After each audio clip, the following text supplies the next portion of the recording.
hoje vamos dar início ao primeiro episódio do Fé que Inspira. Fé que Inspira, ela é um espaço criado para nós debatermos, conversarmos, trazermos empreendedores, profissionais, homens e mulheres de fé que impactam a sociedade, que transforma o ambiente onde estão. Então hoje, no primeiro episódio do podcast Fé que Inspira, estamos trazendo aqui hoje o meu amigo de muitas datas, Thiago Santos, o investidor. Ele que está aí dono de um canal, Thiago Santos, o investidor. Ele já, conforme ele mesmo diz, ele conseguiu mapear o algoritmo, então está crescendo. Escritor, servidor público, uma pessoa que tem uma bagagem gigante para tratarmos de um assunto que vamos tratar hoje. Assunto é educação financeira segundo a Bíblia Sagrada. O que a Bíblia Sagrada nos traz, nos ensina, e assim, princípios de fé que serve, é milenar, lá na Bíblia Sagrada, 2.000, 4.000 anos atrás, e que está tão atual hoje. E comigo aqui, está também aqui acompanhando, no dia de hoje aqui, meu irmão, ele parece um pouco comigo aqui, o Jonatas Pucchieri também. Somos cristãos de antemão, já vou me apresentar, me chamo Josias Pucchieri, meu irmão, Jonatas Pucchieri. Somos cristãos, servidores públicos, e estamos aprendendo aí, junto com o Thiago, a sermos também investidor.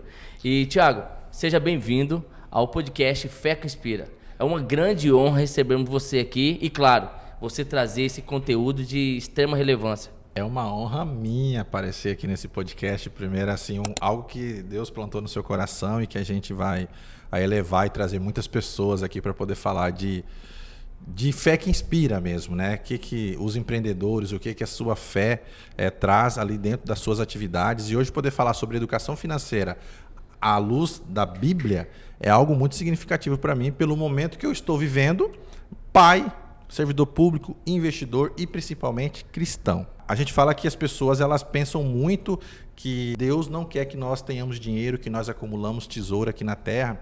E as pessoas leem muitos textos isolados na Bíblia.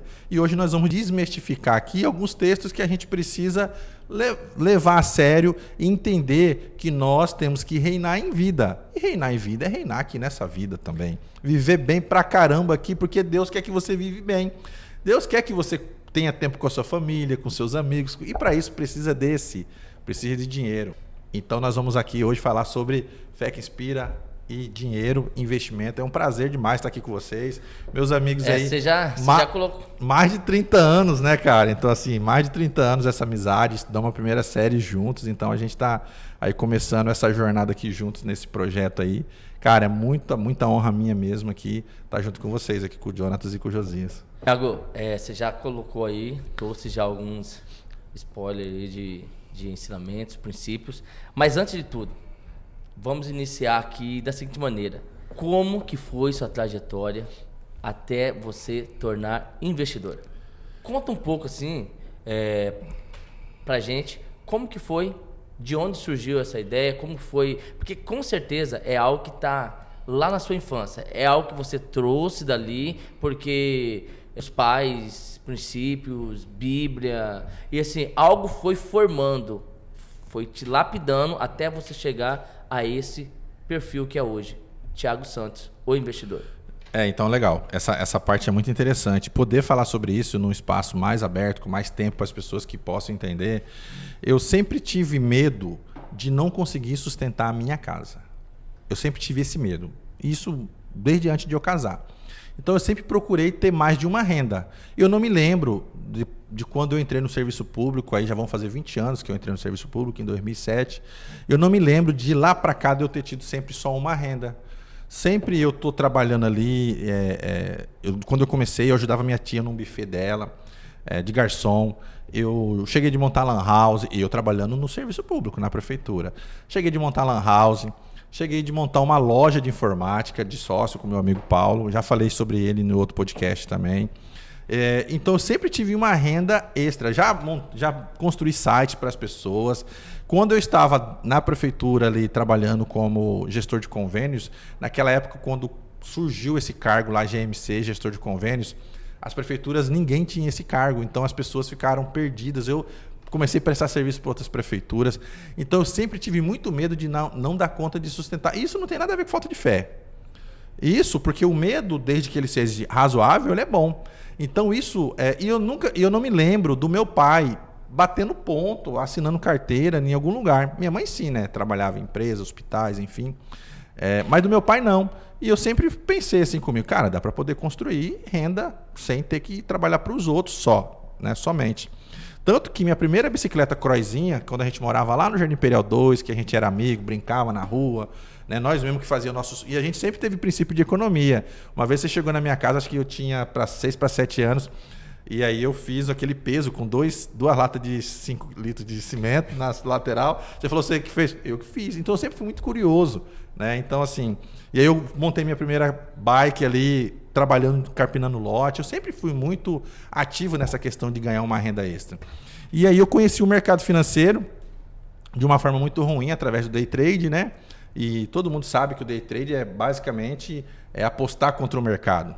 Né? Existe diferença entre investir na bolsa e ser um day trade que opera ali o dia inteiro comprando e vendendo. Você aposta contra o mercado. Eu falo que não é uma aposta porque quando você aplica alguns princípios, a probabilidade do mercado andar a seu favor aumenta aí significativamente. Mas não deixa de ser uma aposta. Até porque investir também não deixa de ser uma aposta, que aquele ativo vai se valorizar, que vai dar uma renda. E aí eu conheci o mercado financeiro e aí eu comecei a me desligar de algumas coisas que eu fazia, de lan house, de manutenção de computador, e aí eu comecei a focar nisso. E aí tive grandes perdas e grandes ganhos também. E aí o que aconteceu? Comecei a investir em algumas ações que oscilavam muito, né? Empresas aéreas que eu não recomendo que ninguém invista nisso, né? Eu não recomendo investimento em alguns ativos, mas eu posso não recomendar. Porque você passou por essa experiência. Eu posso não recomendar. Investir em empresas aéreas não é uma recomendação legal. Eu não posso recomendar em qual ativo que a pessoa deve investir. Mas né? Por questões de legalidade. Por questões de legalidade, né? Mas eu posso te recomendar que não invista nessa. Né? Então eu sofri muito. E aí eu fui aprendendo, estudando, ia até de madrugada. Estudava pra caramba, cara. Li alguns livros, né? Eu terminei poucos livros de ler até o final. Mas alguns eu já li muitos livros e não chegava até o final, mas os livros que falam sobre educação financeira, sobre empreendedorismo, eu gosto de ler e aqueles assuntos eles são ali atrativos aos meus olhos, ao meu intelecto. E aí eu comecei a ler e aí eu falei, cara, eu vou me aposentar sem ser pelo INSS. Eu vou construir uma renda que dê para me aposentar antes dos 55, 50 anos de idade. E aí eu comecei a focar nisso. E eu me tornei uma pessoa viciada em guardar dinheiro. Quem guarda dinheiro já está melhor do que 80% da população brasileira. E aí eu comecei a guardar dinheiro e comecei a investir de forma leve. E aí a carteira foi aumentando, comecei a ganhar mais, comecei a ter uma carreira profissional uma carreira profissional melhor também, ocupando cargos melhores dentro do serviço público e comecei a juntar e investir mais. E aí surgiu a ideia de criar o canal Thiago Santos, o Investidor, e a página no Instagram também, porque muitos amigos ficam perguntando, inclusive vocês, a gente já chegou de conversar várias vezes, como é que faz para investir, como é que faz para investir, como é que faz para investir. E eu resolvi criar conteúdo para pessoas que estão começando a investir ou que não conhecem do nada.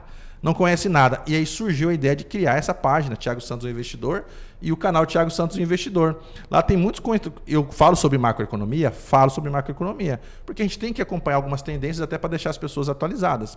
A comunidade que acompanha a gente atualizada. Mas eu falo muito do pequeno, para aquele cara que junta R$100 por mês, R$50 por mês. Eu já gravei vídeo no meu canal investindo R$10. Porque dá para investir com R$10. Eu desmistifico isso, que para começar a investir tem que ter muito dinheiro.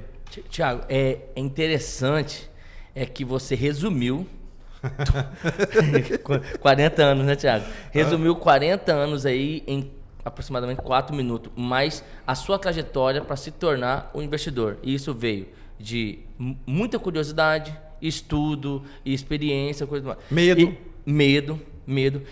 Mas só que eu percebi que você desenvolveu uma metodologia muito fácil para um público que ainda não conhece investimento. Você trouxe. Interessante também, pessoal, é que o Thiago Santos ele escreveu um livro. Escreveu de um livro. pai para pai. De novo, eu li ele e falei, poxa, ele acertou de novo. Por quê? Porque é um livro curto, uma leitura muito rápida, de conceitos, assim, parece que para quem já está estudando outros livros, mas isso aqui é óbvio, mas para muitos não é óbvio. Então, assim, existe um momento no livro, que até é o nome de pai para pai, pode ir na Amazon, eu recomendo. É o primeiro livro, na hora que você digita de pai para pai lá na Amazon, é esse. É, porque tem sempre... O que você tem feito pelo futuro dos seus filhos? Isso aí. E aí o que acontece? Existe um momento dentro do livro que você rasga o peito e conta as suas experiências, justamente o que você acabou de falar, do que não fazer, de onde não investir. E aí você tem as suas experiências e essas suas experiências você traz para dentro do seu livro. Mas antes de você falar sobre o livro, Tiago, eu queria que você também falasse um pouco sobre o nosso objetivo aqui, que é o do podcast Fé que Inspira. Quais foram os princípios bíblicos que nortearam toda essa caminhada sua? E eu sei que você falou aí que muitas vezes o medo, e como que você alcança esse nível de maturidade usando esses princípios bíblicos. Eu queria que você abrisse um pouco mais esse leque para a gente falar com o nosso público que nos acompanha aí, que é o público evangélico. Tem duas passagens no livro de Salomão, o principal livro dele de Provérbios. Aquele que acumula aos poucos alcança riqueza. Isso foi para mim, isso foi uma mudança de chave. Uma outra passagem que Salomão fala, eu não vou me lembrar agora do capítulo, mas se você pesquisar você vai achar. Prudente é o pai que deixa herança para os filhos. Ele fala dessa forma. O pai que deixa herança para os filhos, ele é um homem prudente. E aí a gente volta para a parábola dos talentos, que aí Jesus, o nosso maior mestre, fala na hora que ele dá os talentos para aquelas pessoas, e aí aquele que guarda, ele que enterra o talento e não multiplica, ele antes tivesse deixado com um banqueiro para poder me render juros. Aqui nós quebramos, e aí a gente vai falar mais sobre isso para frente, aqui nós quebramos vários paradigmas, né? Que muita gente fala que viver de juros é pecado, né? E isso prova que não. O próprio Cristo falando em sua parábola, que antes se você tivesse deixado com os banqueiros para me render um jurinho. Então, essas passagens bíblicas, elas marcam muito meu coração e que trazem aí alguns princípios que, se nós aplicarmos esses 3 princípios aí, juntar aos poucos, procurar deixar um legado para os filhos, eu falo sobre isso no meu livro, e não deixar dinheiro parado, porque deixar dinheiro parado na poupança ou parado numa conta corrente ou debaixo do colchão, você está fazendo o que aquela pessoa não cumpriu o que Jesus mandou multiplicar, é dinheiro enterrado. Agora é importante trazer também à tona que você disse sobre viver com o juro, certo? Nós não estamos incentivando a agiotagem, não. A agiotagem, gente, é crime contra o sistema financeiro, tá? É lógico que o Tiago ele vai fazer uma abordagem... Claro, vou falar sobre isso também, que o juros, né, é pequenininho, não é ganancioso, né? Não é usura, né? Não é usura. Isso. Não, até porque, quando você vive de juro, você empresta o seu dinheiro pro banco e o banco empresta o dinheiro com uma taxa de juros maior ainda para quem está precisando.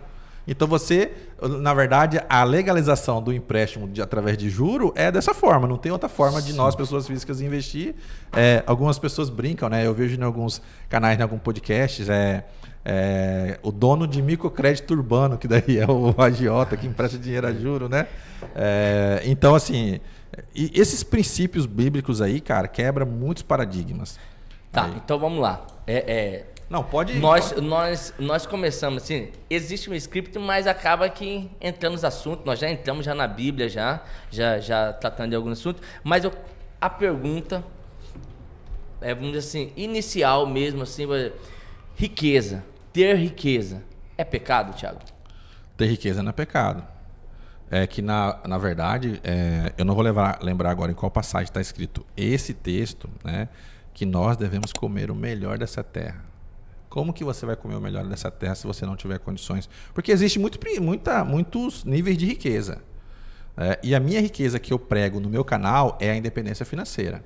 É aquilo que você vive normal, sem ganância, sem usura, sem querer dominar o mundo, mas que você tenha paz e tranquilidade para poder viver com a sua família e não preocupar em fazer conta quando você estiver no supermercado, não preocupar em fazer conta quando o seu filho te pedir pelo menos uma vez por mês para poder ir na praça, tomar um sorvete, sair com a família.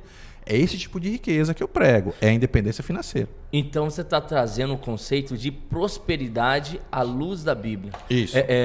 Em 1 Timóteo, capítulo 6, verso 10, vai dizer que toda raiz, que o amor ao dinheiro é a raiz de toda amargura. Ou seja, depende aonde o dinheiro está situado na sua vida, ali vai estar a diferença entre a prosperidade bíblica ensinada e a prosperidade que o mundo, vamos dizer, que o homem acha que seria isso. A raiz de... Repete essa passagem. 1 Timóteo capítulo 6, verso 10, vai dizer, porque o amor ao dinheiro é raiz de todos os males. De todos os males. Deixa eu falar para você. Quando o dinheiro se torna a raiz do mal, é quando a pessoa faz de tudo para poder ganhar o dinheiro. Mas você já viu uma pessoa que tem dinheiro fazer de tudo para ganhar dinheiro? Não. Porque a pessoa que tem dinheiro, ela vai multiplicar o que ela já tem.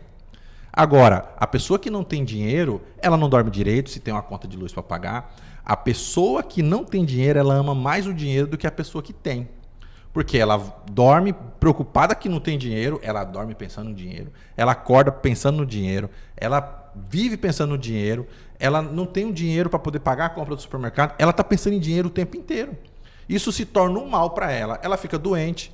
É isso que a gente tem que entender, que a gente não pode ter, porque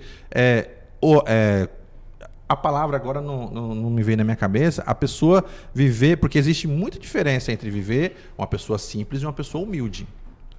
Existe muita diferença. Nós temos que ser humildes o tempo todo. Mas a simplicidade, às vezes, nos faz ruim. Porque a simplicidade algumas pessoas gostam de pregar isso. Eu vou viver hoje com o que eu tenho hoje, porque eu não sei o que eu vou... Se eu vou viver até amanhã, se eu vou viver daqui 15 anos. Vai passar os 15 anos e a pessoa não investiu, não pensou no futuro dela, e ela vai viver com mesquinharia a vida toda porque não tem dinheiro para poder abençoar a vida das pessoas. Porque a riqueza, quando ela chega na vida da pessoa, ela transborda. Porque a pessoa só é rica de verdade quando ela transborda. O que é transbordar? Se você vê alguém que está precisando, não é alguém que fez cagada. Uma pessoa que precisou ali de verdade. Pô, você vai ver uma pessoa passando necessidade e não vai abençoar a vida dela? Você vai deixar de abençoar as viúvas, os pobres, os carentes que não têm condições? A igreja que faz a obra... Todo final de ano tem ali, nós fazemos na igreja ali a arrecadação de cesta básica para poder doar para as pessoas que têm. Você acha que uma pessoa que conta moeda dentro de casa para comprar o pão de cada dia, ela vai ter condições de comprar pelo menos uma cesta básica para abençoar a pessoa? Então, quando a pessoa começa a ganhar dinheiro, ela começa a transbordar. E quando ela começa a transbordar, começa a vir mais dinheiro. Porque o dinheiro atrai o dinheiro. Isso aí é um princípio que, não sei nem se tem na Bíblia isso, mas o dinheiro atrai dinheiro. O interessante que, assim, deixarmos claros aqui para nossos amigos, telespectadores, é que prosperidade bíblica não é apenas o que trata somente de dinheiro. Prosperidade bíblica é termos uma vida ordenada sobre as bênçãos de Deus. Em Provérbios, capítulo 10, verso 22, ele vai trazer o seguinte verso, interessante: a bênção do Senhor é que enriquece e não acrescenta dores. Ou seja, enquanto Paulo está falando a Timóteo, dizendo que a raiz, o amor ao dinheiro é a raiz de todos os males, aí Provérbios, Salomão já vai falar, não, veja bem, a bênção do Senhor são que acrescentam, sem gerar dor nenhuma. Ou seja, se nós aplicarmos os princípios bíblicos, fidedignamente, os princípios bíblicos, nós vamos conseguir. Claro, igual Salomão diz, primeiro, Senhor, me dê sabedoria. O dinheiro é consequência, é apenas consequência disso. Vamos viver uma prosperidade conforme a Bíblia Sagrada nos traz. Claro, até porque é o seguinte, quem ofereceu, olha só, presta atenção nisso, quem falou que ia dar reis e castelos e o mundo se prostrasse diante dele, não foi Deus para Jesus, foi o diabo. Se prostrarem diante de mim, você vai ter o mundo, você vai reinar sobre o mundo. Então, na verdade, aqui, pessoal, olha só, você não pode vender sua alma pro diabo para você dar uma vida melhor para sua família. E eu falo sobre isso no livro. Se você pegar alguns ganchos que eu coloquei ali no livro, que a busca excessiva naquele momento ali por riqueza sempre, porque a gente buscando dar o melhor para a família, a gente vai perder a família. Se a gente não tiver o princípio bíblico do que é prosperidade. Porque a verdadeira prosperidade é como aquela música que agora eu não sei quem escreveu, que é do franguinho na panela. Eu tô no sol, tô trabalhando, mas lá em casa a mulher e os meninos tá comendo, tá vivendo. E eu volto no final do dia para minha casa. Porque todo homem, e aqui eu falo de pai para pai também, até porque a gente já fez um resumo do que traz no livro, todo homem, ele tem que estar nos lugares sociais, eventos, eu não estou falando agora compromissos de trabalho, porque existem eventos sociais que é de trabalho, que é até ruim às vezes ali, porque você não consegue dar atenção para a família, cuidar da família, alguns eventos sociais. Mas, cara, você vai no aniversário, você vai numa festa de casamento, você vai num bar, você vai, a não ser que seja algum compromisso de trabalho, né? Você vai num lugar que não cabe à sua família, eu estou falando agora, vocês entenderam? Não, entendo. Então, assim, tem que caber a família. Existem lugares que você tem que ir por causa de trabalho, compromisso de trabalho, igual ontem mesmo. Eu fiz um compromisso com a minha esposa que em Cuiabá eu não saio para ir em festa, em restaurante, lanchonete com alguém, se não for compromisso de trabalho. Aqui em Cuiabá. Até porque a gente fica alguns dias da semana longe, né? Aí ontem eu saí, hoje eu saí, então aqui nós estamos num compromisso de quê? Num compromisso de trabalho, num compromisso de levar a palavra de Deus para as pessoas, né? O que o dinheiro tem a ver com a Bíblia, ali à luz da Bíblia? A gente está falando de Deus aqui agora também, né? Eu espero muito que esse tipo de material que nós estamos gravando e que outros serão gravados seja uma ferramenta de evangelismo também. Até porque... falar sobre dinheiro à luz da Bíblia, a gente traz alguns princípios que as pessoas deixam passar. Quando você começa a enriquecer de acordo com o que a Bíblia traz, e aí eu não digo nem enriquecimento, quando você começa a ser favorecido demais. O que é ser favorecido? Não é esperar cair do céu as coisas. É acontecer aquilo que Deus falou para Moisés. Deus, e agora? O mar aqui, o povo atrás, nós estamos lascados. E aí você fala, Deus, aqui... Eu gravei um vídeo ontem legal, depois eu vou falar sobre ele. Deus, está aqui as contas para me pagar, o que eu vou fazer? Aí Deus, você está mexendo você está mexendo no celular, viu uma ideia de renda extra, viu uma pessoa que trabalhou de garçom, viu uma pessoa vendendo doce para fazer uma renda extra, pagando conta. Deus está mostrando o caminho para você marchar, para você agir, e você espera cair do céu. Então é esse princípio de favorecimento, de bênção, que eu não sou abençoado porque eu sou bom. Eu tenho uma condição financeira melhor porque Deus está me abençoando, me dando condições, me dando favorecimento, me dando sabedoria. Eu não tenho dúvida nenhuma que as coisas que a gente conquista nessa terra é favorecimento e bondade de Deus na nossa vida. E a gente aprende a interpretar isso das portas que Deus coloca na nossa vida, e nós não devemos errar quando Ele abre uma porta. Então, isso é bênção de Deus. A gente tem que enriquecer pela bênção do Senhor. A bênção de Deus é que enriquece e não acrescenta dor. Você resumiu justamente esse versículo. Jonas, e aí? Você tem alguma pergunta aí? Não, eu queria ver com o Tiago o seguinte... como que você trabalha, Tiago, o planejamento disso? Tá? Porque algumas pessoas, como você mesmo falou, algumas esperam cair do céu. Algumas elas trabalham pensando somente em 2 dias, em 30 dias. E como que a gente possa falar para o nosso público ter um mínimo de planejamento de 1 ano, 2 anos, 3 anos? Você aplicou esse planejamento na sua vida? Antes de você responder, Thiago, depois você vai. Planejamento financeiro é pecado? Porque alguns admitem o seguinte: planejamento é falta de fé? É falta de fé. Eu já ouvi isso. É você não ter, tipo assim, você tem que confiar em Deus. O amanhã pertence a Deus. Então, o que acontece? Eu não preciso planejar nada, eu vou vivendo o meu dia como se... basta cada um o seu mal, né? Cada dia o seu mal. Eu vivo hoje, amanhã eu vivo amanhã e não penso depois. Eu aprendo muito com um pastor que a gente acompanha, que é o pastor presidente da denominação que eu sou, da Videira.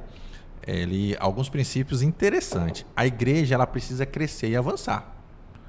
a obra é santa. A obra não depende de mim, não depende de você. A obra é santa. A gente tem que fazer a obra pensando em Deus, para a glória de Deus. Quando você for fazer alguma coisa na obra de Deus, pensando em si mesmo, você se lasca todo. Eu acho que esse é o caso. Porque é o seguinte, e aí pegando essa fala do pastor, a igreja tem que avançar, ela tem que avançar financeiramente também. Porque olha só, Jesus mandou os 12, tem uma passagem na Bíblia que Jesus manda os 12 espalhar e fazer discípulo por todas as nações, batizando em nome do, né? E enfim, cara, não tem como avançar se não tiver o dinheiro avançando junto. Porque olha só, quão formoso é os pés daqueles que levam o evangelho. Quão formoso é os pés. Você sabia que o pé da pessoa que está levando o evangelho muitas vezes é o seu bolso? Porque você não pode ir por causa de compromissos. Até que você pode pregar o evangelho onde você está, mas você não pode se dedicar 100% por causa de compromisso. Até porque se todo mundo se dedicar 100% à obra de Deus, 100% não vai ter alguém que trabalhe que sustente a obra, né? Mas quão formoso é os pés daqueles que levam o evangelho. E você tem condições de dar sandália para essas pessoas que avançam a obra de Deus. Você tem condições de colocar sandália no pé dessas pessoas. E aí, a obra tem que avançar e não tem que aumentar só em pessoas, tem que aumentar em dinheiro também. Porque se o princípio bíblico está na pessoa, está dentro da igreja, as pessoas que estão dentro da igreja não estão crescendo financeiramente porque não está tendo planejamento financeiro, primeiramente sendo ensinado no púlpito da igreja. Porque o próprio Salomão fala que a falta de planejamento financeiro, agora eu não lembro qual passagem que está, leva à ruína. Pode pesquisar dessa forma, você vai cair em cima do versículo. A falta de planejamento financeiro leva a uma ruína.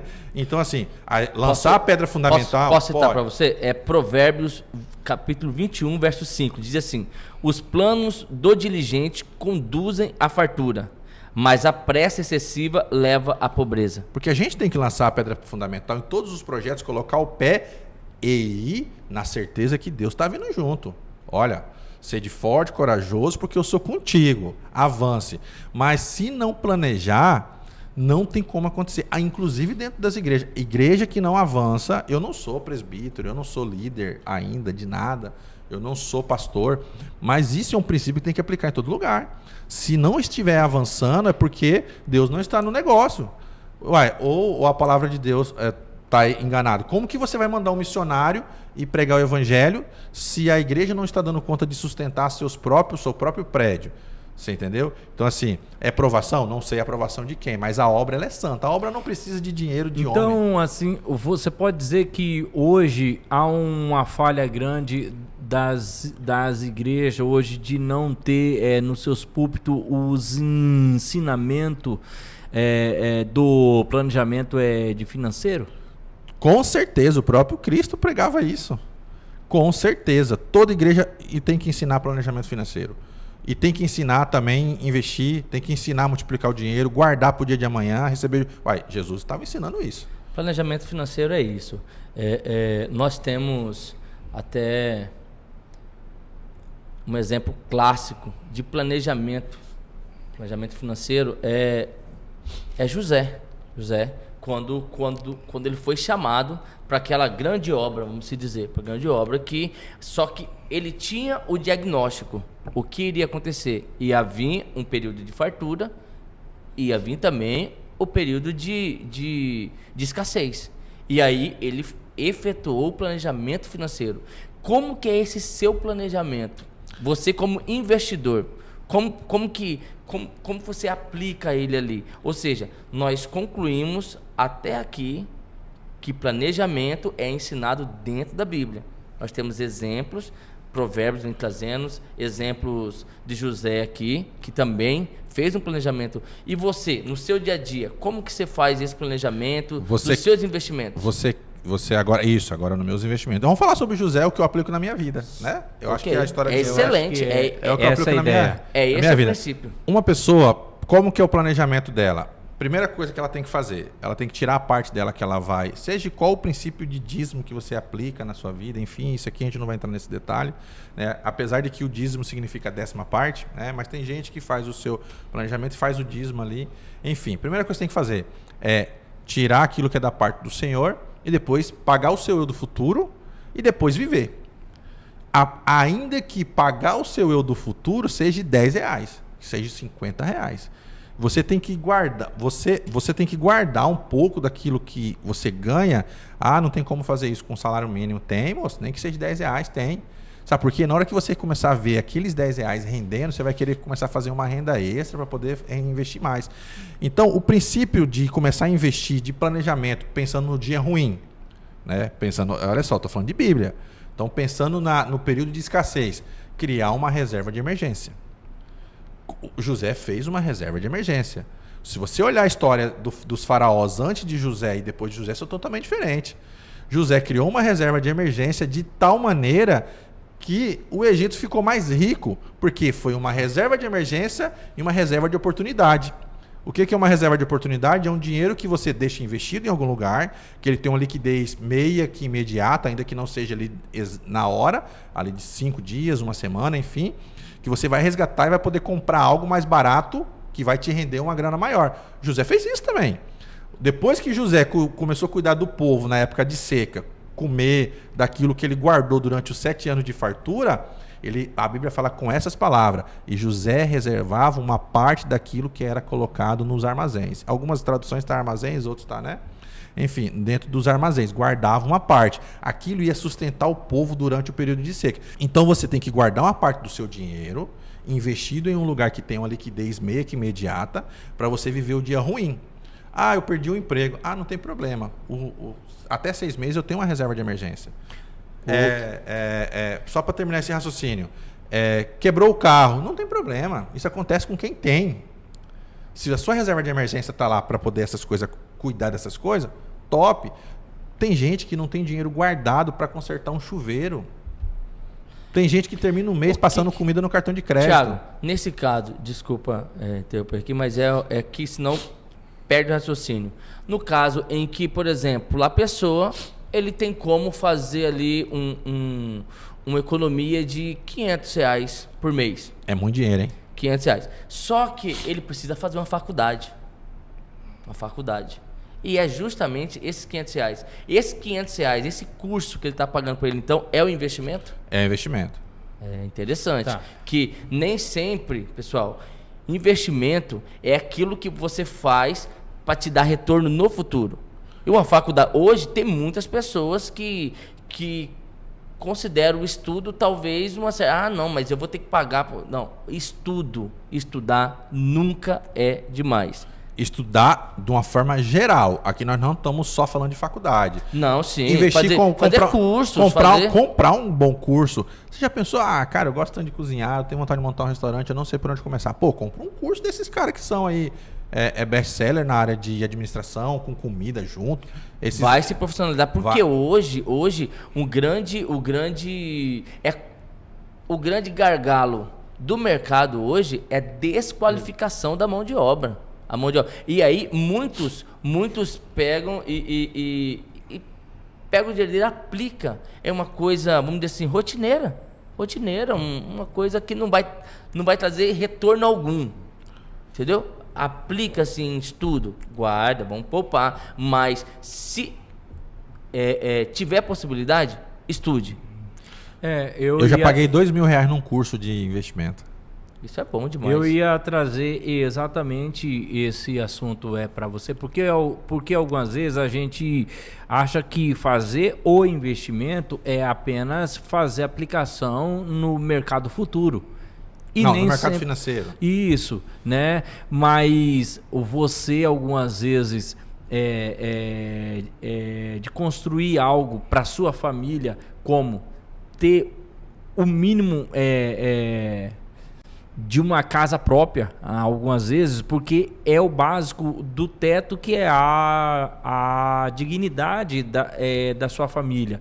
Então, você tendo esse dinheiro para fazer a compra de um patrimônio, que é a sua casa, no seu entendimento, ele é bom, vale a pena, isso é o básico que um pai é de família, porque a gente pode estar falando também aqui para famílias que algumas vezes estão lutando para ter a sua casa própria.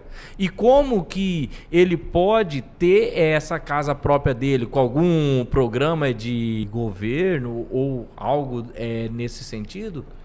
Eu falo o seguinte, todo pai de família ele tem que se virar para poder comprar uma casa.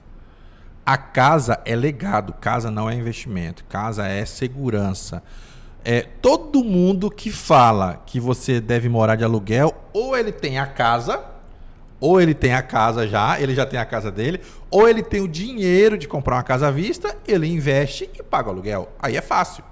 Fácil não. Fácil isso está no seu livro. Isso está no meu livro também. Eu li. Então assim, aí é fácil. Mas a pessoa que não tem a casa, cara, ele tem que se virar, irmão.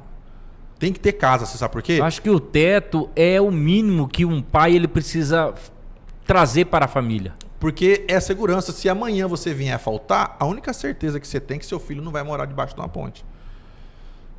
A única certeza é essa. E tem um patrimônio ali. Agora, comprar casa para investir, para morar receber aluguel, eu já sou totalmente contra. Mas isso é um tema para uma outra fala, em outro momento, né?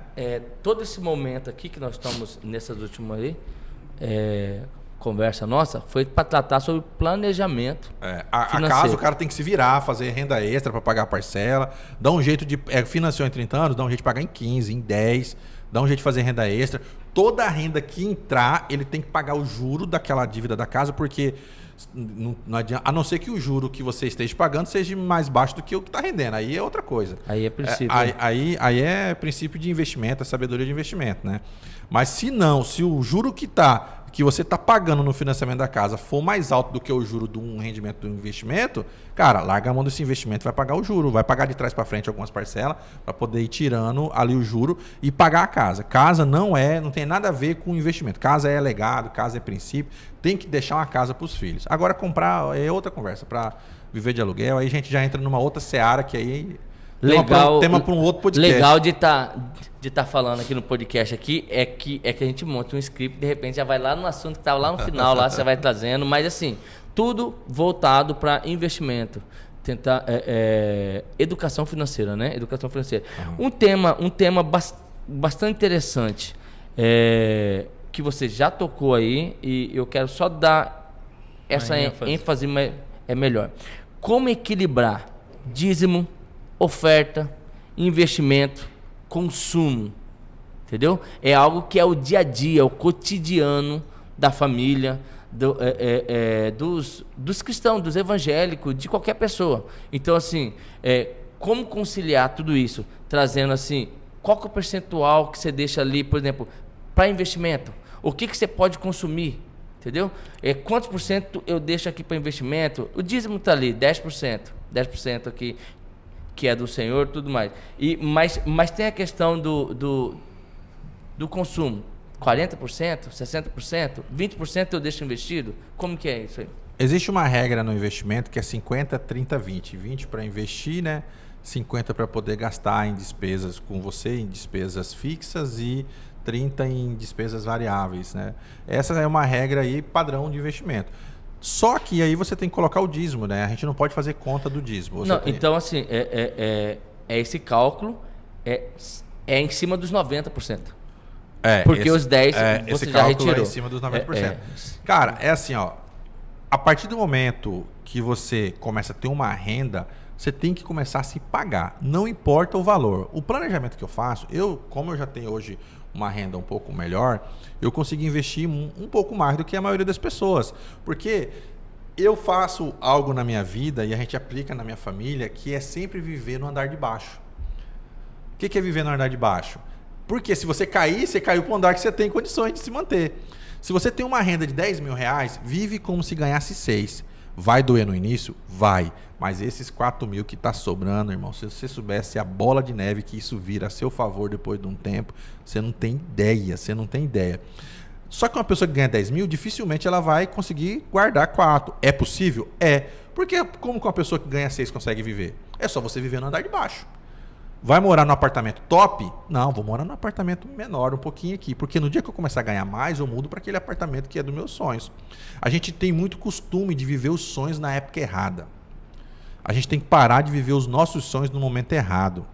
Porque esse negócio de viver os sonhos no momento errado acontece a falta de planejamento para sempre querer comprar com dinheiro que não tem, para o que não precisa para impressionar quem não está nem aí com você. E aí vai gerar a bola de neve e Contrário. Vamos gerar em dívida, né? Em dívida. E aí a frustração ainda. Com certeza, a expectativa dele está aqui, a frustração ele se frustra. Mas aí entra outra pergunta. O que a Bíblia ela vai citar, ela vai trazer sobre dívida? O próprio Salomão, assim, gente, Salomão é o homem mais sábio que já pisou nessa terra depois de Cristo, né? Só que até Jesus ter vindo aqui nessa terra, Salomão era o homem mais sábio. Então, nós estamos falando princípios aqui de Salomão. E eu já vou recomendar um livro aqui, Salomão, o homem mais rico que já existiu. É um bate-papo de 2 amigos que estão conversando, contando as histórias de Salomão. Quem escreveu? Agora eu não lembro. Mas é um livro de capa azul. Salomão, o homem mais rico que já existiu. E aí, cara, Salomão fala que quem pega emprestado é escravo de quem empresta. Olha só, se você deve para alguém, você é escravo dessa pessoa. Se você deve para o banco, você é escravo do banco.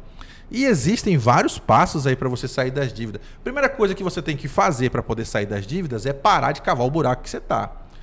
Cara, é impressionante como que tem gente que deve e continua mantendo aquele padrão que gerou ela a dívida. Continua gastando, continua pagando juros, continua utilizando o cartão como extensão do salário. Tem que parar de cavar o buraco. E aí entra alguns princípios que Salomão ensina. Tem que parar de se afundar. E aí, segundo estratégia para sair das dívidas. Comece a negociar suas dívidas. Olha só, o banco, para você ter uma ideia, o banco prefere receber menos do que não receber. Com certeza. O banco prefere receber menos do que não receber nada. E terceira estratégia para poder sair das dívidas, você tem que pegar uma renda extra. Construir uma renda extra, dar um jeito de ganhar um dinheiro extra para poder antecipar o pagamento das dívidas. Então, o planejamento começa lá, e eu falo no canal sobre isso, o planejamento desde quando está devendo até começar a investir. Porque não compensa começar a investir se você está devendo, porque os juros da dívida é muito maior do que o que rende ou o que alavanca. Existe a dívida para alavancar investimento, para poder aumentar patrimônio, para empreender, é uma outra coisa que aí nós vamos falar diretamente com os empreendedores que sabem lidar com aquilo. É isso que eu ia trazer. Porque você pegar um dinheiro emprestado para empreender e não souber lidar com aquele empreendimento... Agora eu trago um outro assunto, é um pouco polêmico talvez, mas você é um homem casado, pai de 3 filhos, né? E algumas vezes a gente sabe que existe alguns casais que não é de compartilhar renda, certo? E isso algumas vezes, eu falo isso porque o meu pai, ele foi pastor por muitos anos, por mais de 30 anos, e alguns casos que a gente acompanhou de crise no relacionamento, ele se remete muito a isso, com a crise familiar. Algumas vezes ela se dá pela crise financeira, tá? Então, assim, qual que é a orientação que você traz para os casais, aqueles que algumas vezes têm uma vida financeira independente um do outro e acredita que esse é o melhor caminho? No seu ponto de vista, esse é o melhor caminho? Ou o casal, à luz da Bíblia, ele precisa compartilhar esse ganho aí? Eu vou falar um dado primeiro. Existe uma pesquisa que prova que 50% do fim dos relacionamentos, dos divórcios que acontecem, é por causa de crise financeira. Então isso é alarmante. E segundo, aí responder sobre isso, essa questão de um e outro, quando você casa, você se torna à luz da Bíblia. Então, cara, assim, ó, a minha conta principal que eu utilizo para poder pagar o dia a dia, o meu cartão físico, ele fica com a minha esposa, com a Luana. E o meu cartão digital fica comigo. Ela passa no débito lá, eu passo no débito aqui o mesmo cartão. Não tem problema, até porque o dinheiro é um só dentro de casa, né? Agora, quando a gente está falando de investimento, existem os investimentos que vocês fazem juntos e existem os investimentos que se fazem separados, até por questão de proteção. Quando eu digo proteção, se um ou outro vier a faltar, até regulamentar aquele dinheiro que está junto, dividir, ou se está no nome, ou se está no nome só, ou se está no nome só de um, até como que fala, inventariar, isso demora tempo. Então, logicamente que vocês têm que construir ali patrimônio, algum patrimônio um pouco separado, até para a questão de proteção, quando vier um dos dois a faltar, para poder documentar tudo e vir. A não ser que tenha investimento que seja usufruto, enfim, existe. A gente entraria em algumas questões de aposentadoria privada, PGBL, enfim. Mas esse não é o caso. Mas o dinheiro dentro da casa do cotidiano tem que ser junto. E isso... muitas famílias não se dão bem financeiramente por isso.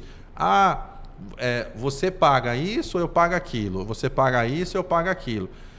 Cara, tudo bem, pode acontecer isso, né? As contas principais da casa, mercado, tem que ter uma maturidade, coisas, né? Tem que ter uma maturidade muito grande, porque e nem todo mundo tem essa maturidade. Nem todo mundo tem essa maturidade, porque existem casos de homens que escondem aquilo. Eu não tenho problema nenhum, já sentei com a minha esposa e já mostrei minha carteira para ela, apesar de que ela não se interessa muito por isso ainda, né? Mas a gente já construiu um investimento no nome dela, menos do que o que eu tenho, né? Até por questão de segurança. Mas existem casais que o marido escondem da esposa o ganho. Existem casais que a esposa escondem do marido, vê o marido passando aperto, passando dificuldade em pagar, assumir os compromissos dentro de casa, e a mulher está com o dinheiro guardado no banco. Isso é ruim, né? E aí vai separar mesmo, vai brigar, ninguém sabe o que está acontecendo um do outro. Assim, eu não estou falando que a minha vida é sempre... Até porque a gente tem muita conta para poder pagar, a gente assume muito compromisso e a gente vai pagando muitas coisas, mas o dinheiro dentro da casa, a Luana, ela paga algumas contas. Então a Luana vai lá para mercado, farmácia... algumas coisas, coisas para as crianças, tudo ela passa nesse cartão que está no meu nome. Não tem problema nenhum, é compartilhado. Até porque ela não, a única renda que ela tem, ela não usa ainda, porque está só cai acumulando. O alerta lá no seu iPhone. No meu celular. Só caiu o alerta que ela está passando. Bem no início, a gente teve muito problema com isso, porque eu perguntava todas as vezes que ela passava o cartão. Parei de perguntar. Às vezes eu pergunto, não é mais por... tá gastando demais. Não é por causa disso. Às vezes eu pergunto porque às vezes passa um valor que eu assusto, eu ligo para ela e pergunto se foi ela por questão de preocupação. Às vezes perdeu o cartão, alguma coisa assim. É uma questão. Mas no começo, todas mesmo. as vezes que ela passava o cartão, eu perguntava por que você passou. Não tem, se é uma vida, se está estabilizado financeiramente, não tem por que ter esse tipo de cobrança um do outro. Hoje eu pergunto só quando eu preocupado se não foi ela que passou o cartão. Você entendeu? Mas o dinheiro tem que ser compartilhado. Primeiro porque quando você casa, virou um só, né? Então não tem o que fazer. Vamos lá agora. No outro assunto também, interessante. Nós tratamos sobre dívida, aí entramos aqui na questão de relacionamento familiar e tal. Juros. É bíblico isso aí?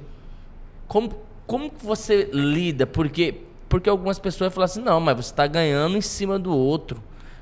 Como que essa temática dos juros em relação à Bíblia?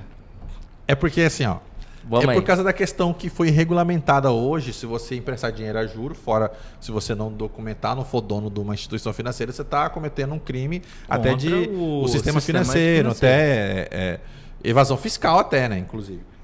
Mas vamos lá. Se você ler alguns livros de princípios antigos, babilônicos, por exemplo, né, O Homem Mais Rico da Babilônia, um dos princípios principais que eles ensinam lá que ele ensina no livro emprestar para quem precisa, que vai investir da forma correta. Quem faz isso hoje é banco, né? O banco investe para quem empresta para quem vai investir da forma correta e tem como pagar. E existem alguns princípios. Então você não pode hoje emprestar diretamente. Eu não posso emprestar um dinheiro diretamente para você. A não ser que eu te empreste um dinheiro, documento e não tenha juros, né? Mas vamos pegar na Bíblia agora. E a forma legal de você fazer isso hoje e com segurança, a não ser que você coloque algum bem ou patrimônio como fiduciário ali, alguma garantia. Da garantia. A garantia de algum patrimônio. Ok, mas qual que é a melhor forma de você ganhar juros hoje? No banco. O próprio Jesus fala isso na parábola dos talentos, com aquele que não investiu o talento, que não multiplicou, antes deixasse o dinheiro no banco para receber juros dos banqueiros. Mateus 25, 27 diz: devia ter dado meu dinheiro aos banqueiros e eu, ao vir, receberia com juros. Receberia com juros. Ali Jesus estava explicando. Ou você acha que os outros que estavam multiplicando seus talentos não emprestou para alguém e recebeu com juro? Não sei, não está escrito. Mas também não está escrito que não é isso dessa forma. Aí, existem esses princípios. Agora, o que você não pode ter? Eu não diria nem a ganância da minha parte. É um abusivo. Josias, vou te emprestar aqui R$1.000, mas mês que vem você me paga R$2.000. Cara, isso não é humano, né? É esse tipo de juro que eu acredito muito que esteja sendo condenado, que é condenável. Mas o custo do dinheiro parado, ele tem que ser cobrado o juro. O dinheiro de eu deixar parado aqui, a inflação está comendo, enfim, com o passar do tempo, eu tenho que receber. Juro é recompensa. O juro real. O juro real. É recompensa. Então, se eu vou te emprestar um dinheiro, vamos ali combinar, vou te emprestar o dinheiro. Eu não faço isso mais, né? Mas, assim, o certo é emprestar para o banco com uma garantia FGC, que é o Fundo Garantidor de Crédito, que ali, se acontecer alguma coisa com a instituição, até 250 mil você tem seu dinheiro de volta. E o banco que se vira com o risco. Para emprestar, se o cara vai ter ou não condição de pagar, quem vai assumir o risco é o banco. Então, a minha recomendação hoje é que você invista dessa forma. Invista dentro do sistema legal que existe hoje, que é o mercado financeiro brasileiro, né? Para os brasileiros, para você do seu país. Lembrando aos amigos aí que fazer o investimento, aí, Josias, veio na minha memória algo bacana. Telex Free. Né? Muitos cristãos. Bebom. Muito cristão. É as pirâmides, né? Zik Rewards. Eu entrei numa tal de Zik Rewards. Entrei na Telex Free também. Só não entrei na Bebom. Nas outras eu entrei tudo. Eu era o rei desse negócio aí. Tá, mas como que você enxerga? Porque isso é tudo pirâmide financeira. E perante o sistema de financeiro brasileiro e mundial, isso é crime. Então, eu acho que fica um alerta para todos os nossos amigos que você, quando encontra um sistema desse aí, você tem que ter a ciência que isso não faz parte do sistema financeiro, muito menos bancário. E não é investimento. E não é investimento. É um risco e você pode pagar caro por isso. Nós estamos vendo agora o caso do Banco Master. O caso do Banco Master, eu vou pegar, antes de você falar, um gancho no caso do Banco Master. O caso do Banco Master, eu vou dar um pitaco aqui agora que, enfim, pode até ser penalizado por isso, mas pode ir para o ar, inclusive, né? O caso do Banco Master foi uma pirâmide legalizada. Eu vou falar do Banco Master. Por que foi uma pirâmide legalizada? Porque a pirâmide é isso aqui. Os que estão recebendo em cima, quem está pagando é quem está na parte de baixo. O Banco Master só era sustentável porque todos os dias chegavam clientes novos para poder pagar o que estavam há mais tempo lá. Isso foi uma pirâmide legalizada. Agora, eu vou falar para você, eu não perdi dinheiro no banco, até porque ninguém perdeu dinheiro. Quem tem até 250 mil, ninguém perdeu dinheiro. Isso é um mito, de investir em CDBs com bancos, com garantia FGC, não tem problema. Mas existe aquele, perdeu dinheiro porque o Banco Master demorou 2 meses para poder pagar o seguro, então você perdeu o juro de 2 meses, mas não perdeu o seu capital. Mas qual que é a regra que eu uso para quem, já que nós entramos nesse assunto, só para você passar a palavra para você, já que nós entramos, vai investir no CDB, numa renda fixa, olha a dica legal aqui, a estratégia. Vai investir no CDB, pesquisa sobre o banco. Existe alguma matéria ruim falando sobre aquele banco? Não tem? Ok. Os juros que ele está pagando está dentro da média do que os principais instituições financeiras estão pagando?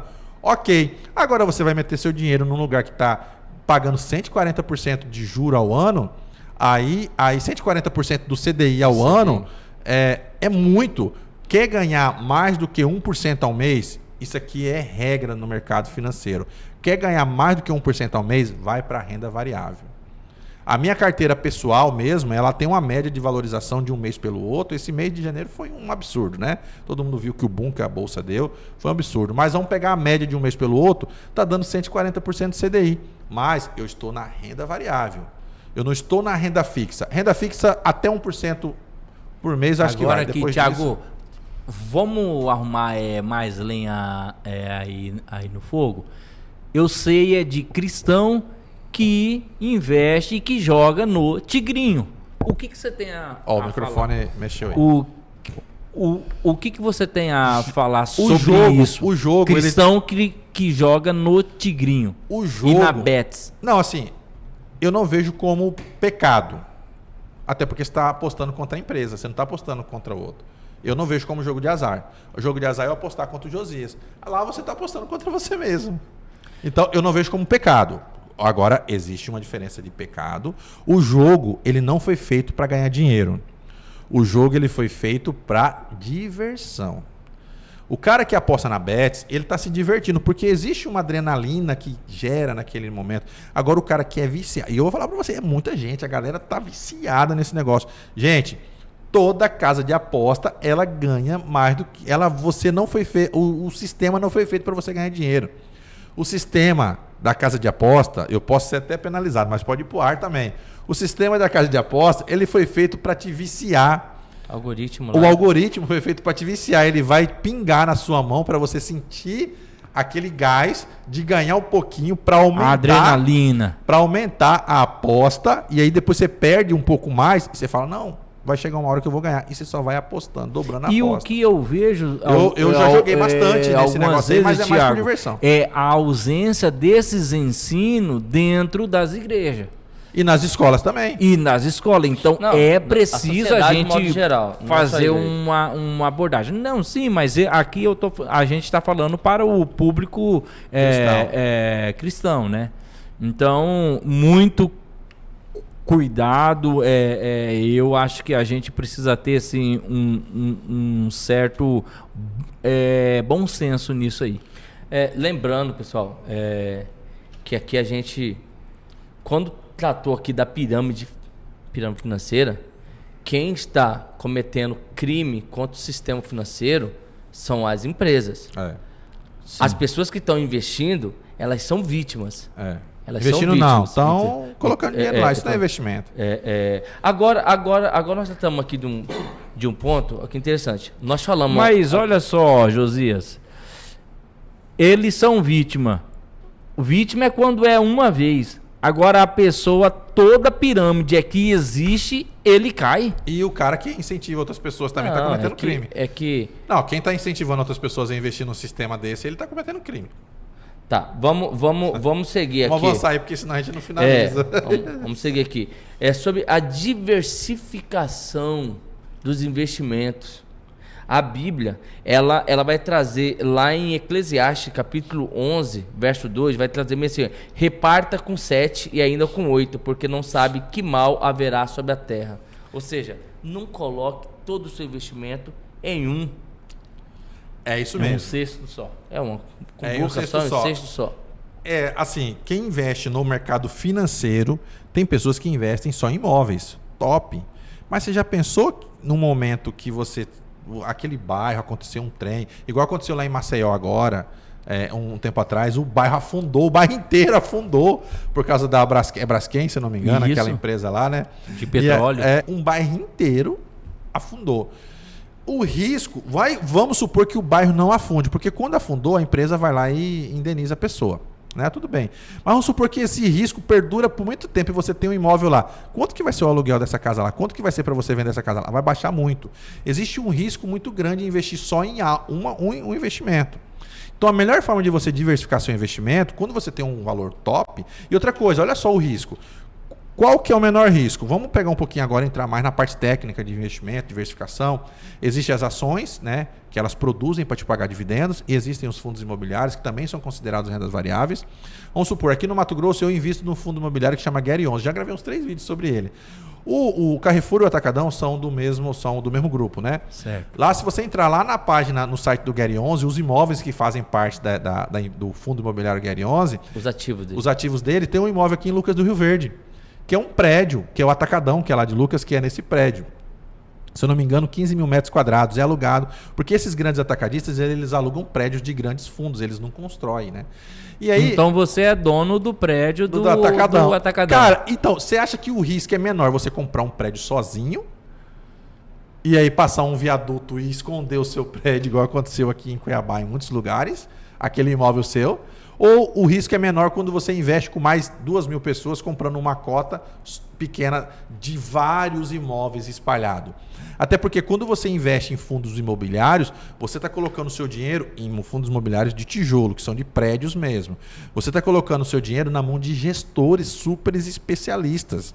Você só recebe o seu dinheiro de volta. Então é melhor, Jonathan e Josias, eu te pergunto, receber um aluguel de um prédio só, podendo ficar alguns meses sem alugar, ou é melhor você diversificar dentro de um fundo imobiliário que está investindo, e dentro do investimento de fundos imobiliários, você investe em vários fundos imobiliários.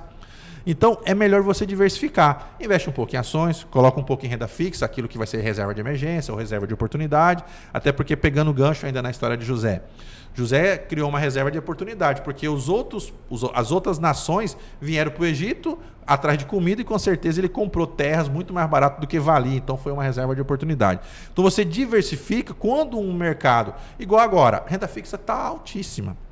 Então você tem uma parte do seu investimento em renda fixa. Quando aqui é uma balança, a renda fixa está aqui.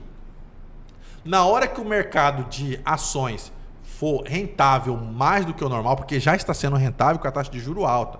Na hora que o mercado de ações começar a render, se você está tudo com o seu dinheiro em renda fixa e você for mudar para renda variável, você já perdeu esse balanço. Então você tem que ter um pouco aqui que está alto e um pouco aqui que está baixa a rentabilidade, porque na hora que inverter, você pega toda essa valorização. Tem empresas aí na Bolsa que valorizou mais de 20% no mês passado. Empresas boas, grandes, Petrobras, Sanepar, Banco do Brasil, enfim, a Vale valorizou pra caramba. Tem empresas na Bolsa que valorizou 190% ano passado, cara. 190%. É um risco. É algum segmento específico. É um risco aí, você deixar o dinheiro todo lá. É um risco, então deixa uma parte. Porque se você tem 10 mil investido e você tem 2 mil em renda fixa, 2 mil em renda variável, esses 2 mil que estavam investidos naquela empresa, os 190% vai ter rendido mais do que todo o resto da sua carteira. Então, quando você diversifica, você tem que entender que os seus ativos não podem te dar prejuízo. A sua carteira em nenhum momento pode te dar prejuízo. Diversificando, porque em algum momento o barco vai virar. E na hora que o barco virar, você pega toda a valorização daquele ativo. Legal. Agora, já caminhando já para o final do nosso bate-papo aqui, a fé ajuda nessa tomada de decisão? O que para você, ser cristão, a leitura da Bíblia, os ensinamentos bíblicos, a fé, em que momento ela te dá essa segurança? A fé, ela me dá aquela... Porque a fé é a certeza das coisas que se esperam, mas que não se veem. Eu tenho fé, eu tenho um número. Para você evoluir, não adianta sonhar.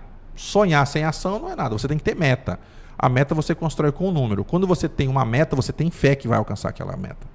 Quando você chegar naquela meta, vai até lembrar uma fala de uma pessoa. Quando você chegar naquela meta, você dobra aquela meta. Né? Mas quando você tem uma meta, você tem um número. Eu tenho um número. Que é o prazo. Momento. Eu tenho um número.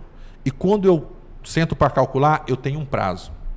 Só que eu só tenho, porque eu tenho fé que Deus vai me dar força e condição para poder passar pelos momentos difíceis, para poder chegar naquele número. Porque existem momentos difíceis na vida que você pensa em abandonar o emprego, você pensa em abandonar a carreira. Cara, se você tiver Deus ali sendo seu principal... existem uns vídeos que estão colocando, o mundo falando que não vai dar certo. E aí está chegando o meu sócio, né? Que até pega aquela parte de Jesus chegando, meu principal sócio. Quando você tem fé em Cristo e a certeza daquilo que vai acontecer, um pouco daquela certeza do que vai acontecer na sua vida financeira é provido de fé que você construiu dentro da igreja. Da igreja, quando eu digo igreja, comunidade, não igreja prédio.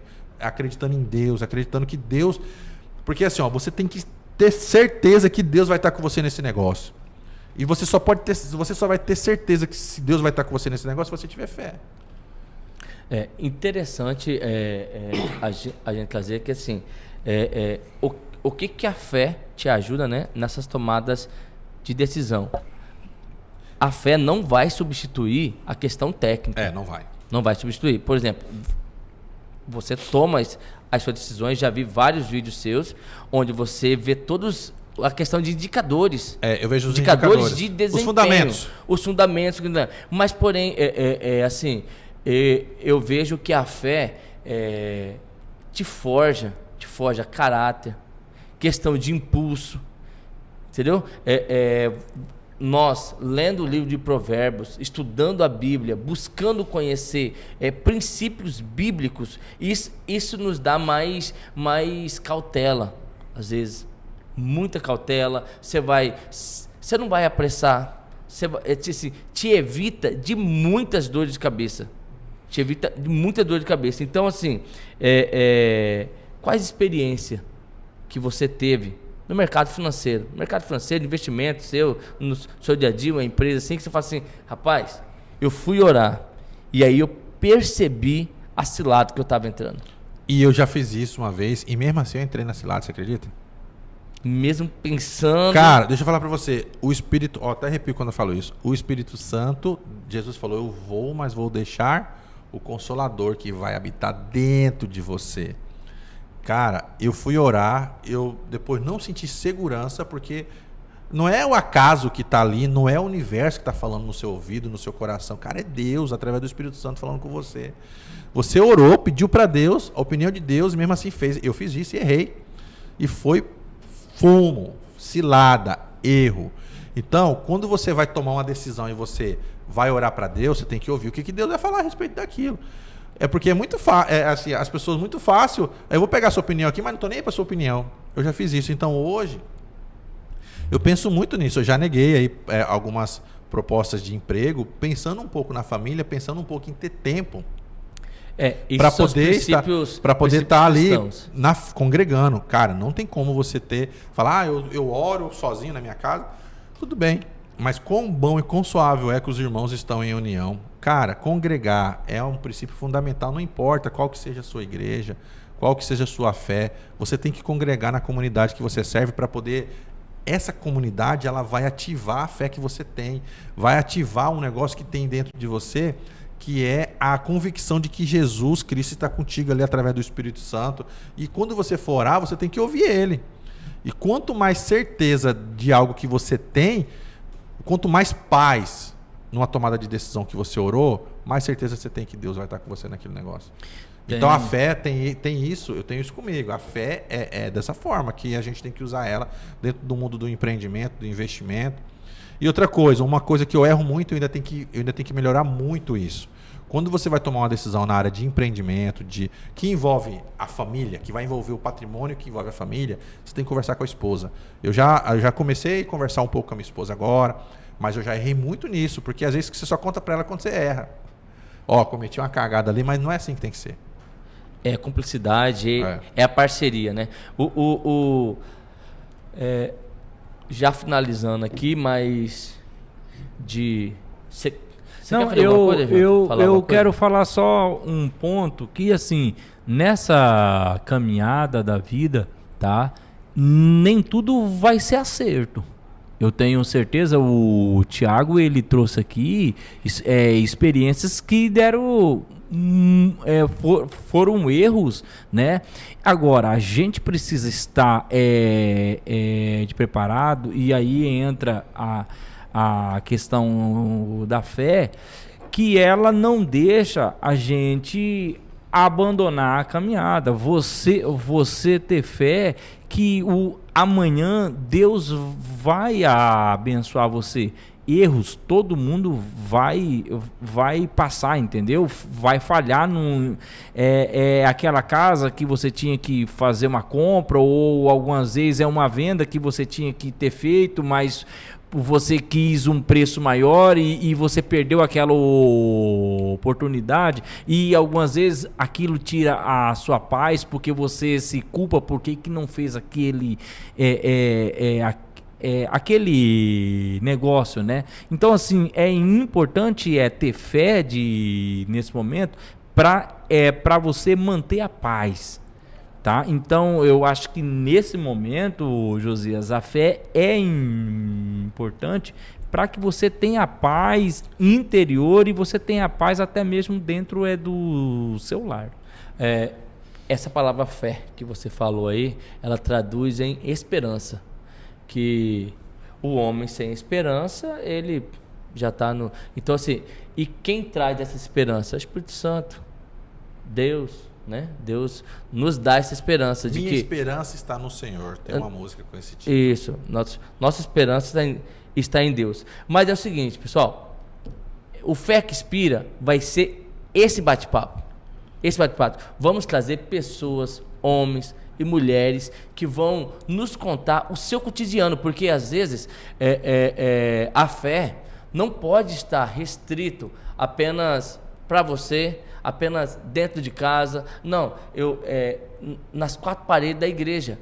Nós queremos saber como é que os nossos irmãos, como que eles vivenciam o dia dele, o cotidiano dele mesmo assim, como que ele põe em prática a sua fé, entendeu? E eu quero fazer aqui uma das últimas perguntas: o que você diria para um cristão endividado? A gente acabou de falar agora, né? Isso, falamos, mas eu quero... Para de cavar, né? Para de cavar, se planeje, procure os credores, parcele a dívida onde não tiver juro e procure uma renda extra para poder conseguir pagar a dívida mais rápido. Resumidamente, isso aí para você sair das dívidas mais rápido e principalmente ter fé que vai sair das dívidas. Uma outra situação sobre essa questão do investimento, para a gente finalizar, comece a investir com pouco, não espere ganhar muito dinheiro para investir, tá? Comece a investir. Ninguém está preparado. Livro do nosso amigo. Ninguém está preparado para poder investir muito dinheiro, porque a pessoa ela não vai ter experiência, vivência daquelas oscilações que o mercado passa. Então eu falo um pouquinho sobre isso também no meu livro, e aí falar um pouquinho dele, que está aqui agora para a gente falar um pouquinho dele. Essa capa ela é bem pensada, tá? Ela é bem pensada. Um chamado para pais que querem mudar o destino, seus destinos. O que você tem feito pelo futuro dos seus filhos? Aqui ela remete a um homem com seu filho mais velho, a sua filha do meio e o seu filho menor, que reflete aquilo que eu tenho dentro de casa, que são os meus 3 filhos. Então assim, eu escrevi esse livro, você que está assistindo, para você ler mesmo esse livro. Cara, é 50 páginas. É uma leitura se você começar de manhã, termina à noite. Mas, logicamente, que ninguém tem um tempo o dia inteiro para ler. Mas é uma leitura de 2 dias, aí fácil para você ler em 2 dias. São 50 páginas, rápido. Bem dinâmicas, com letras bem grandes. Então, é bem dinâmico. Leia esse livro. Jonathan, leia esse livro. E aonde a gente encontra esse livro no aí, Amazon. Thiago? Para quem é assinante Kindle, é de graça. Para quem não é assinante Kindle, lá no Amazon, ele está com um preço bem baixinho. E nós vamos fazer o lançamento dele físico esse ano.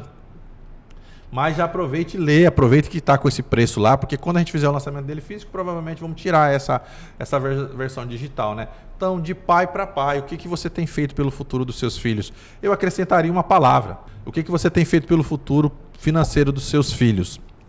Legal isso, porque será que quando seu filho for fazer a faculdade, o valor da parcela do curso vai estar na mesa para tomar a decisão?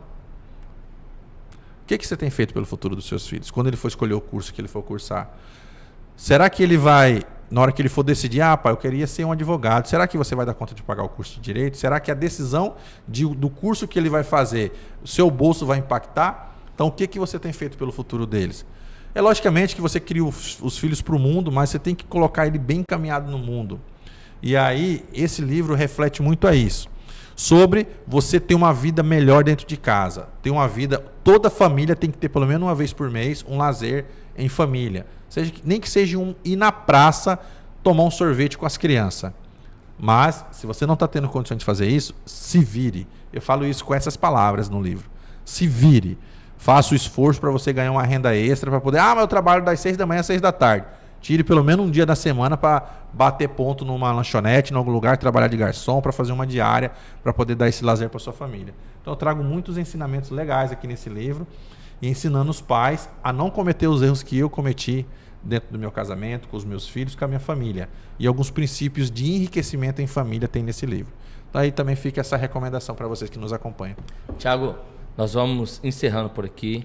Feliz pelo primeiro episódio. A gente... Não sou profissional da comunicação, mas tinha esse desejo no meu coração de poder trazer pessoas. A gente conhece muitas pessoas. E aí fala assim, poxa, essa é uma história de vida, isso aqui é um conteúdo, é um material que podemos compartilhar com outras pessoas. Claro. Com outras pessoas. Então, pessoal que se interessou muito nesse assunto de finanças, educação financeira, segue o canal lá do Thiago Santos, o investidor. Compre seu livro também. Continua aqui conosco. Siga nas nossas redes sociais, ative os sininhos. Siga lá no Instagram, Fé que Inspira. E no YouTube, fecspira.podcast. Vem conosco, venha conhecer. Vamos estar sempre trazendo conteúdo bastante relevante. Vamos trazer pessoas vamos dizer, gêneros, segmentos totalmente distintos, mas para que nós possamos, para que inspire você a cada dia mais caminhar, crescer, buscar conhecimento e assim juntos chegarmos ao céu. Obrigado. Eu quero agradecer aí o Thiago por ter aceitado vir aqui nesse primeiro episódio, Thiago. E eu já deixo aqui aberto o convite para outro dia também você voltar aqui e falarmos mais um pouco, né, sobre esses seus projetos, de como que a gente pode agregar mais para a vida cristã. É isso aí, agradeço a oportunidade de estar aqui também, agradecer o espaço aqui da ARC, que o pessoal da ARC também, a parceria que o pessoal fez com nós aqui, né, para a gente abrir esse espaço para poder gravar, uma qualidade imensa aqui, agradecer toda a parceria que nós temos aí com ele e outros projetos também. Muito em breve nós vamos gravar o nosso curso aqui na ARC para poder aí oferecer aí um material de qualidade com mais aprofundamento sobre educação financeira. E desejar sorte para o pessoal que está aí nos assistindo. E também falar que eu vou subir esse vídeo no canal lá para a gente poder... Vamos fazer um collab, né? Fazer um collab lá também. O legal é fazer um collab agora. No YouTube dá para fazer collab agora também. Vamos fazer um collab lá para a gente poder caminhar junto aí, para a gente crescer junto. Crescer sozinho, porque crescer sozinho é muito ruim. O bom é crescer junto, com a galera crescendo junto conosco. Muitas pessoas vão estar... Acho que quando a gente subir...